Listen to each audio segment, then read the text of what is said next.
2025 সালে টি-20 পারফরম্যান্সের ভিত্তিতে বর্ষসেরা একাদশ প্রকাশ করেছে ক্রিকেট বিষয়ক বিশ্ববিখ্যাত ওয়েবসাইট উইজডেন।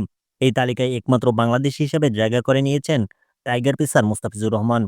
এই অর্জনের পরপরই লাইভ এসে মুস্তাফিজকে অভিনন্দন জানান বাংলাদেশের তারকা ক্রিকেটার সাকিব আল হাসান।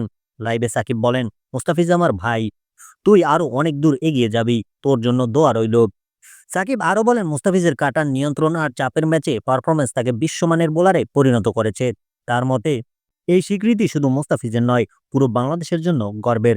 ক্রিকেট বিশ্লেষকরা বলছেন, উইজডেনের বর্ষসেরা একাদশে জায়গা পাওয়া মানে বিশ্ব ক্রিকেটে নিজের জায়গা পাকা করে নেওয়া। আর মুস্তাফিজ সেটা করে দেখিয়েছেন ধারাবাহিক পারফরম্যান্স দিয়েই। বাংলাদেশের ক্রিকেট প্রেমীদের জন্য এটা বড় আনন্দের খবর। এদিকে বিশ্বমঞ্চে স্বীকৃতি, অন্যদিকে সতীর্থদের ভালোবাসা ও সম্মান। মুস্তাফিজের জন্য সময়টা সত্যি বিশেষ। আপনার মতে 2025 সালে মুস্তাফিজ কি বাংলাদেশের সেরা টি-20 পারফর্মার? কমেন্টে জানান আপনার মতামত।